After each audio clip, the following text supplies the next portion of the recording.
Hi guys, Forgotten Wolf here, and this is the life of the She-Wolf of Winterfell, the only daughter of Lord Rickard Stark and the mother to Jon Snow. The life of Lyanna Stark. Welcome back to the Life of series with episode 10, The Life of Lyanna Stark, and let's begin. Lyanna Stark was the only daughter of Lord Rickard Stark. By my estimates, Lyanna was born in 264 AC in the show's continuity to Lord Rickard Stark and Lady Lyanna Stark.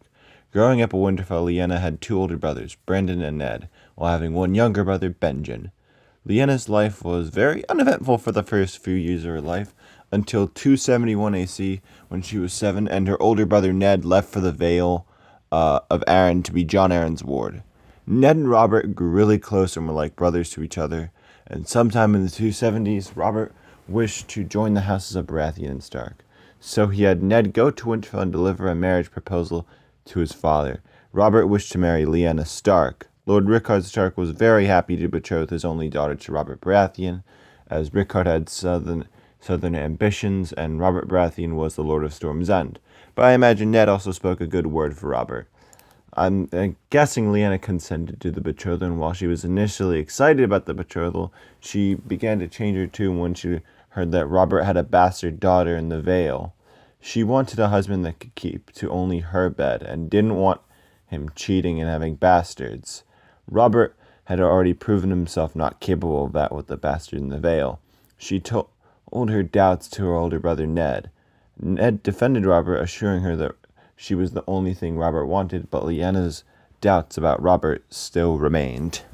This brings us to the events of 281 AC and the Great Tourney of Harrenhal. This would be where Lyanna met Robert Baratheon for the first time, or at least this is the first time I'm aware of. They could have met earlier, but I don't see anything that suggests that. This also, at the Great Tourney of Harrenhal, Lyanna saw three squires tormenting a family friend and their bannerman, Howland Reed.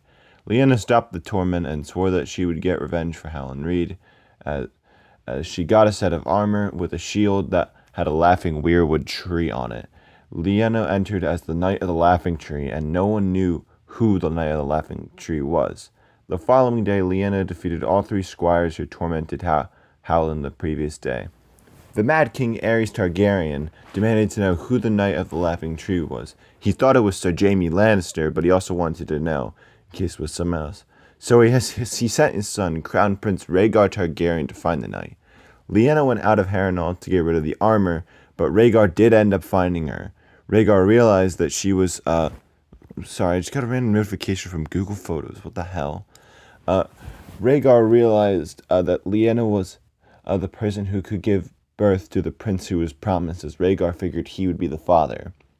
Rhaegar decided to let Lyanna go, but wanted Lyanna to go with him. However, Lyanna refused to go with him as she thought Rhaegar was just like Robert Baratheon. Rhaegar did bring the shield back, but told King Aerys II that he couldn't find the knight. Rhaegar then decided to prove his loyalty and how true he is of a man to Lyanna by crowning her the Queen of Love and Beauty. Rhaegar won the tourney and instead rode past his wife to crown Lyanna Stark the Queen of Love and Beauty to Lyanna. This won her over and proved that Rhaegar wasn't like Robert. They met again in secret, where she agreed to come with them, and Lyanna saw Rhaegar as the way to get out of her betrothal to Robert Baratheon. The moment picked for Lyanna to run away with Rhaegar was briefly after the tourney of Harrenhal, as her brother Brandon was going to Riverrun to marry Catelyn Tully. Lyanna was to attend the wedding, but this was their chance to run away. When Rhaegar came, Lyanna ran away, disappearing into the night, seemingly never to be seen again. Rhaegar and Lyanna went to King's Landing, I'm assuming, sneaking in. There, Rhaegar got the High Septon to annul his marriage to Elia Martell. This allowed Rhaegar to marry Lyanna Stark. In a secret ceremony, Rhaegar and Lyanna married. Lyanna had gotten what she wanted, and this ended her betrothal to Robert Baratheon as she was married.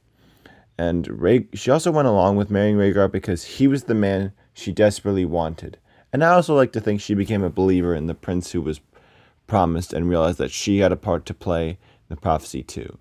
After the marriage, Rhaegar and Lyanna ran away to a tower in Dorne called the Tower of Joy, where they consummated the marriage. This consummation would also ultimately get Lyanna pregnant with Rhaegar's third child, but her first child. They hadn't picked out a name yet, as the gender was yet to be determined. What Rhaegar and Lyanna didn't know and didn't realize were the consequences of Lyanna running away. People were quick to realize that Rhaegar had gone missing from the Red Keep as well, and Westeros figured that Rhaegar had kidnapped Lyanna against her will. This was the final straw for Brandon Stark. He went to King's Landing demanding that Rhaegar come out and die for his crimes. Naturally, King Aerys II ordered Brandon's arrest, and Mad King summoned Rickard Stark, Lyanna's father, to answer for the crimes of his son. Rickard Stark demanded a trial by combat, which the Mad King granted, naming Fire as the crown's champion. The fire killed Lord Rickard Stark, while Brandon Stark strangled himself to death. Rhaegar and Lyanna's actions had led to the moment that started Robert's rebellion. Months passed, and Rhaegar and Lyanna remained together in Dorne. Eventually, 2 Kingsguards sent by the Mad King came and found Rhaegar, but they also found Lyanna Stark, pregnant with Rhaegar's child. They told the prince that Rhaegar was summoned to lead an army against the rebels, the Robert Baratheon, Lyanna's betrothed, Ned Stark, Lyanna's brother, Jon Arryn, and Hoster Tully. Rhaegar agreed to go, but commanded that the 2 Kingsguards, Sir Arthur Dayne and Sir Gerald Hightower, stay there to guard Lyanna Stark. They agreed, and Rhaegar said his goodbye to Lyanna. What they didn't know, it'd be the last time they saw each other. Rhaegar left to fight in the Battle of the Trident, where he was killed by Robert Baratheon. When Lyanna heard the news of her husband's death, I can imagine she was distraught and cried. I'm once again going to skip ahead a few months here to the end of Robert's rebellion, as after the Trident, but before the Tower of Joy, Lyanna doesn't do anything. By this point, Robert Baratheon, Ned Stark, Jon Arryn, and Hoster Tully had crushed the Targaryen dynasty, killing all the Targaryens but 2, being Rhaegar's brother and sister. These Targaryens included Rhaegar's children by Elia Martell, who were also killed, which Lyanna realized made her child with Rhaegar the heir to the Iron Throne. Lyanna was also informed that Ned Stark was approaching the Tower of Joy to find her and bring her home. However, Lyanna would go into labor, as Lyanna would give birth to a son. She named him Aegon Targaryen after the Conqueror, as it's the most popular Targaryen name. She named him Aegon Targaryen, 6th of his name and the true heir to the Iron Throne. However, Lyanna's birth was really a disaster, as while the boy was healthy, she wasn't. She was dying, and fast. Then Ned Stark got into the Tower of Joy, having killed Sir Arthur Dayne and Sir Gerald Hightower. Go check out my video on the Tower of Joy if you want to see more on how that happened.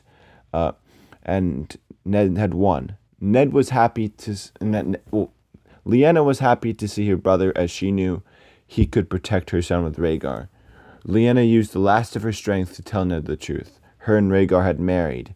They had a son, his true name, and he was heir to the Iron Throne. Lyanna ordered Ned to protect her son with her last breath. Lyanna Stark then died. Lyanna Stark, the she-wolf, the future queen, the queen of love and beauty, was dead. Her loss would be mourned by many. Robert Baratheon and Ned Stark mourned the loss of Robert's betrothed and Ned's only sister. In the aftermath, Ned claimed Lyanna's son as his bastard son. Ned didn't name the bastard's mother, but he didn't have to, as King Robert I Baratheon accepted that his friend had a bastard. Ned named Lyanna's son Jon Snow as a disguise to protect him, naming him after Jon Arryn. Lyanna's remains would be buried in the crypts of Winterfell. This surprised many, as typically up until this point, only the Lord of Winterfell was buried in the crypts of Winterfell. However, Ned did this for a very specific reason, it seems, in the books, and to make sure that Lyanna's spirit would be contained and not spread the secret of Jon's true identity, honoring the pledge he made her.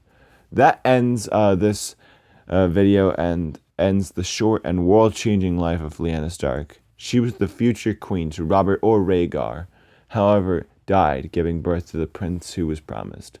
Lyanna died in 281 AC, dying at the age of 17. That does it for me, and let me know who you want me to do next in the series. The next characters I want to do for the series are Rhaenys Targaryen, Jacaerys Velaryon, and Lucerys Velaryon, but until then, bye!